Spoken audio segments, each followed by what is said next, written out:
It's the battle of the blue Yamahas. We've got the AN1X virtual analog versus the CS1X control synth.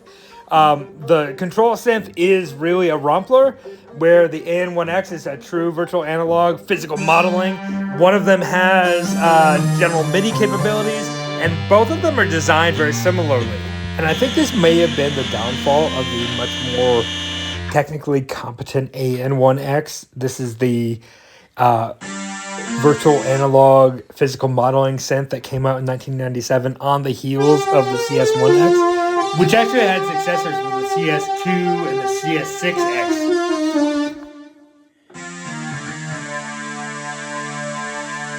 And it came right on the heels of the Clavier Nord, I think, Lead 1. But, similar feel to the Radius that was to come shortly thereafter. The thing that's different with the AN1X is there's so many controls that are built into those 8 buttons that are in the upper left, where you have to really select through all of the different options, and actually you can push each one of those knobs to get another set of parameters. So while the CS1X has 6 knobs, the AN1X has 8 knobs. Those 8 knobs do like 100 things, where the 6 knobs on the CS1X really are just like your filter and, ASDR, or I guess like AR in this case, because it doesn't have that much.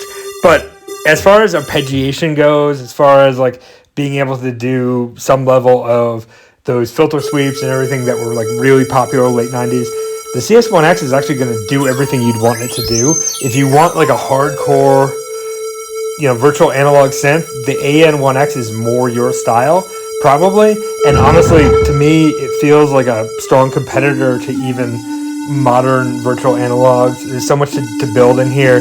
You've got the step sequencer, you've got such an amount of control. The only thing you don't have is like a, kind of workstation capabilities, but who needs that today?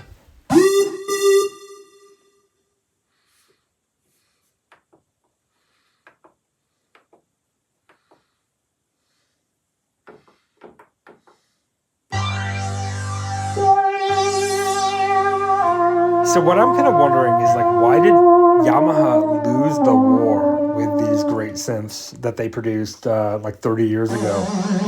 The CS1 is limited, but actually a load of fun, and was like $500 at the time, and the AN1X was like way more expensive, but truly a powerhouse, and way cheaper than the Clavier product by like an order of magnitude probably.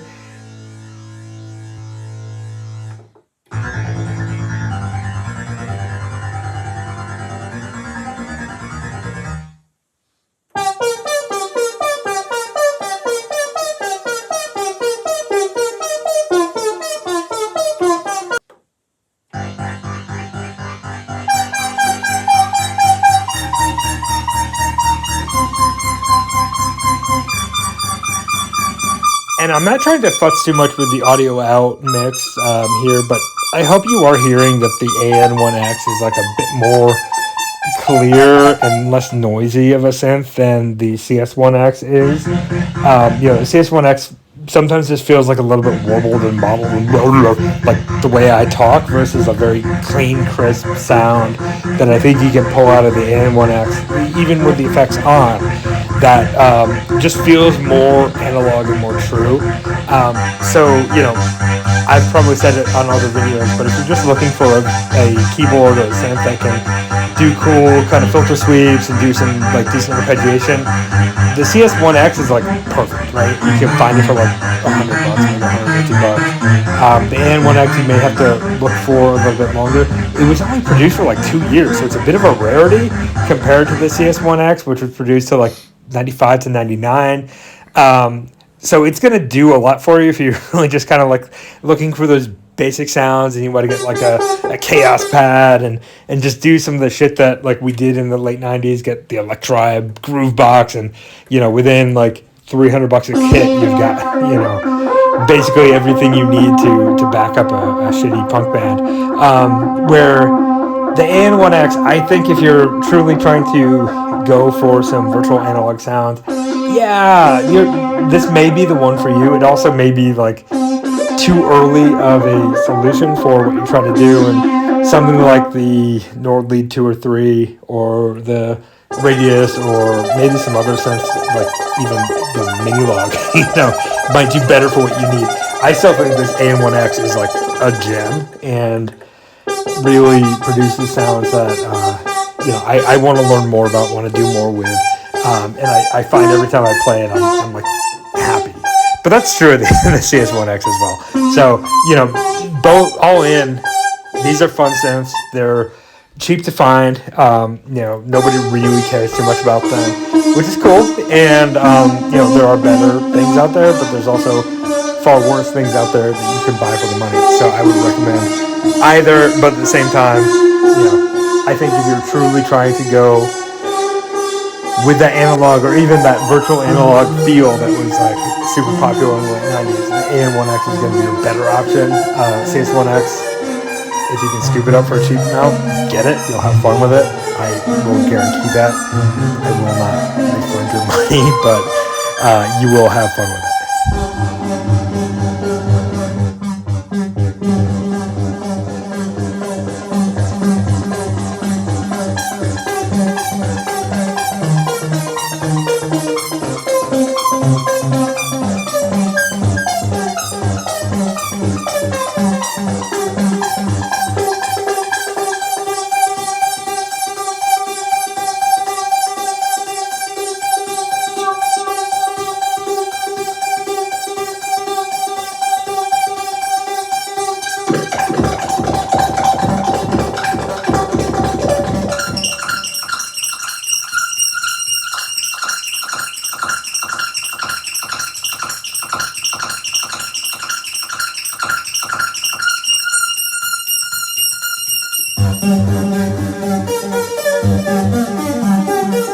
So I know these look alike, they act alike, it could even blow your mind because they are cousins, identical cousins.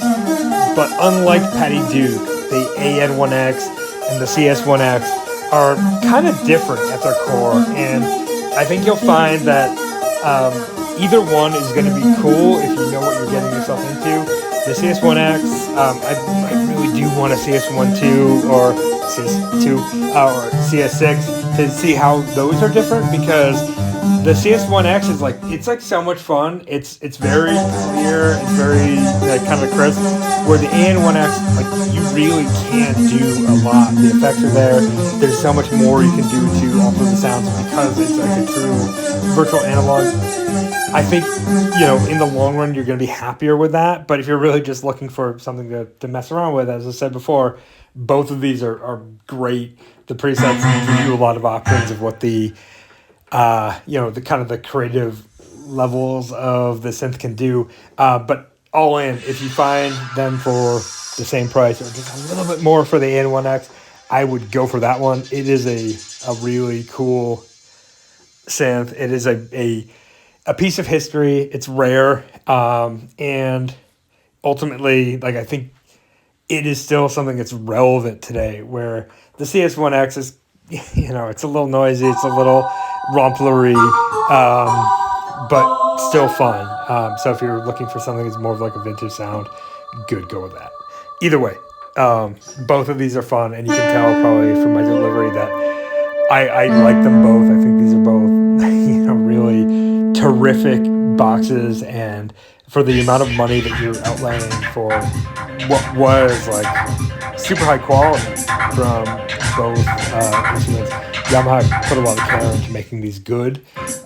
So we have to give love to both, even if they're both kind of blue and bricky on the outside. So do like and subscribe. I hope this was somewhat entertaining. Bye.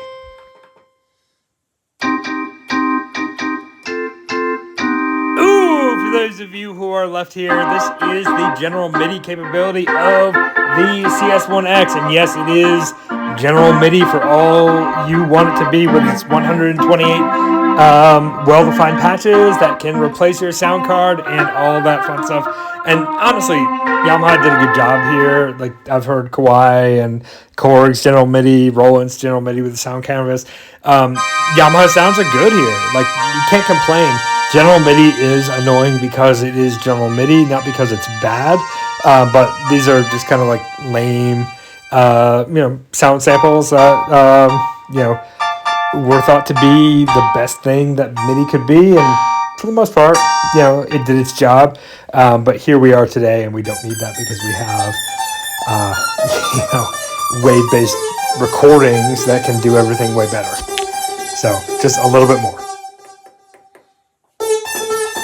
And one thing that's really annoying about the General MIDI side of the CS1X is that it is entirely separate from the Rumpler, the virtual analog side of things. So none of the filtering seems to work, none of the arpeggiation. So all the fun parts of the CS1X are lost on the GM side of it, which is just like a big loss. Because I think that would have been really fun to even use the General MIDI sounds, a lot of them are not, but being able to put some filter on them, being able to put the arpeggiation on them, would have been more fun. And it seems like something that could have been very easily realized by Yamaha, but I think they were trying to like check a box in putting General MIDI on it. Like that was like a tagline or an icon that you saw in like every synth in the mid-90s, and they were just probably trying to do that. So anyway, love it. Take care. Bye.